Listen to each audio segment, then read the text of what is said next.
From Amateur Radio Newsline Report number 2089, these are the Ham Nation headlines for Wednesday, November 18th, 2017. A team heading to Baker Island for a DXpedition in June just received a major boost.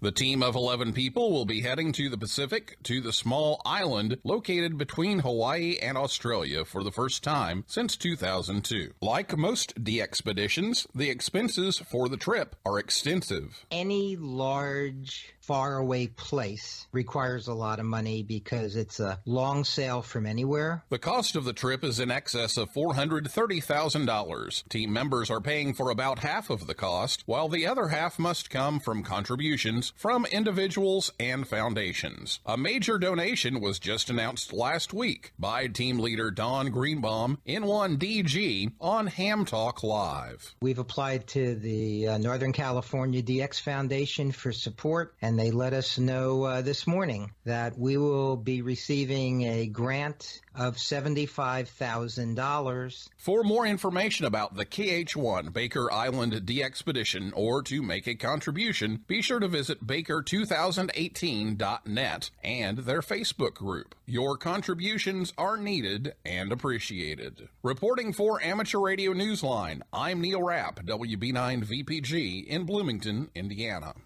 Here's a report on the recently concluded Jamboree on the Air.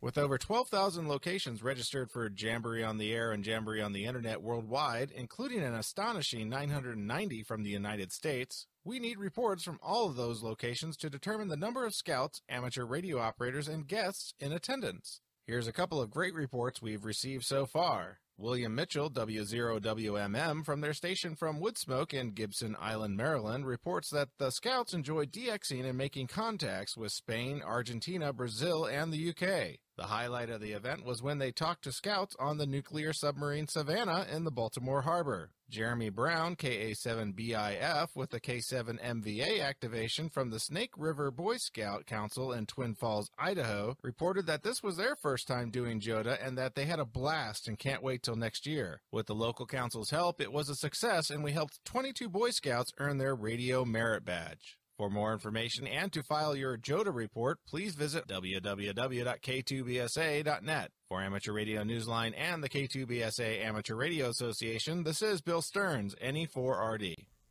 Finally this week, it's a given that when Pope Francis has some big questions to ask about life and the universe, he looks to the heavens. And that's just what he did on October 26th. In fact, he got some answers. Only this heavenly exchange didn't come from the source you might imagine.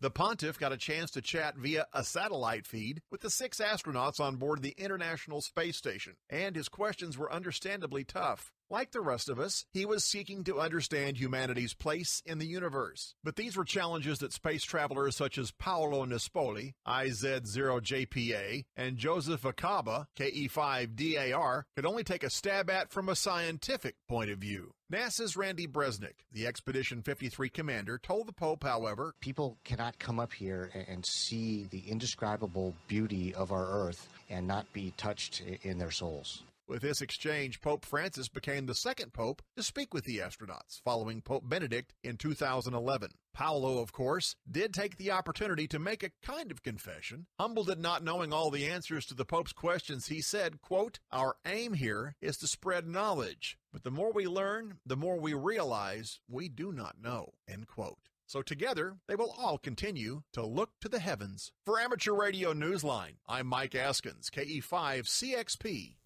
For the rest of this week's Amateur Radio News, please listen to the full Amateur Radio Newsline report online on a repeater near you or on shortwave radio station WTWW at 9930 and 5085 kilohertz. And that's all from the Amateur Radio Newsline, your independent source for amateur radio news for 4 decades and counting at www.arnewsline.org. With Neil Rapp, WB9VPG, Bill Stearns, NE4RD, Mike Askins, KE5CXP, Karen Eve Murray, KD2GUT at the news desk in New York, and our news team across the globe. I'm Don Wilbanks, AE5DW. 7-3.